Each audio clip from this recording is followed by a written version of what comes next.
I came to you and I wanted to know how much variety is in a data set that I just gave you, like 1, 3, 7, 9, 10, and the only thing we've talked about so far with statistics has been this thing called range, which is a very quick and dirty way of us saying, you know, my max value is 10, my smallest value is 1, so my range is going to be my max minus my min, which is 9. That tells me a little bit about my data set because now I know, okay, I know the greatest value and I know the least value, and I know their difference, but I don't really know anything else about all the other values in my data set. So what do we say about 3, 7, and 9 in this data? You're not really speaking to it at all. So variance is a way that we can really begin to actually account for all of the variety that exists in this data set. And so if you calculate the average for this, you're going to end up with an average of 6, which is we write as mu. So this is our average for this data set.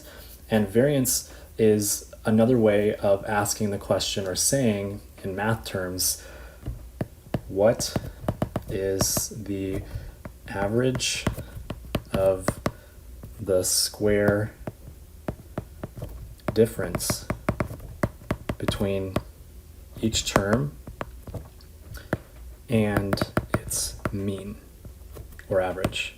So let's dissect this statement a little bit. So what is the average of the squared difference between each term and its average or its mean? So in this case, what this is saying is the following. So what I'm going to do is I'm going to say what's the difference between our average and each term in here. So we're going to say 1 minus 6, we're going to square that, and we're going to add that to another difference. So 3 minus 6, and we're going to square that. Sorry. I'm going to just keep going here. We got 7 minus 6, square that. Do this with our other terms. 9 minus 6, I'm going to square that. And then finally, we're going to do this with 10 minus 6 and square that.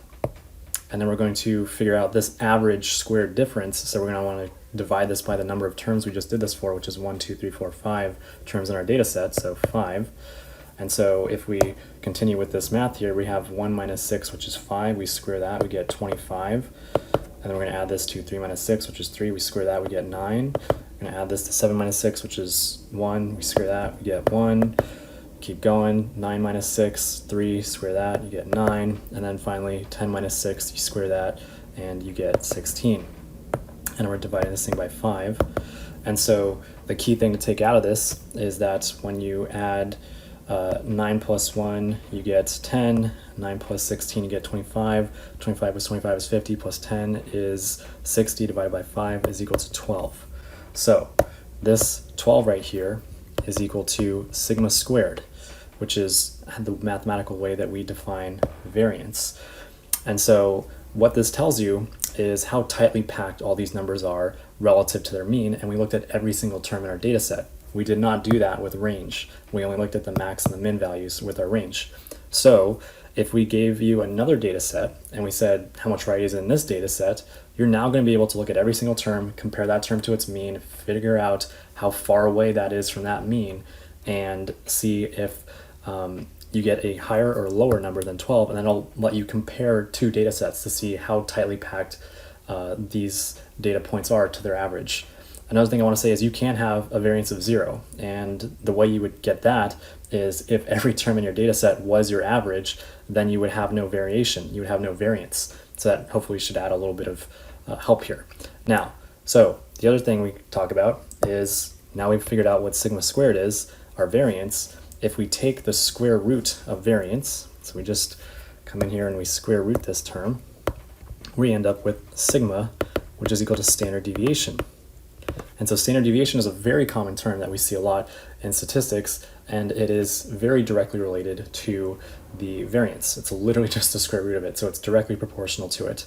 So this is how we use variance, why it's important, how it helps us look at every single term in our data set to figure out how well these things are close together. And so I'm going to wrap things up with that. Thank you all for watching. Hope this helps. I'll talk to you guys next time.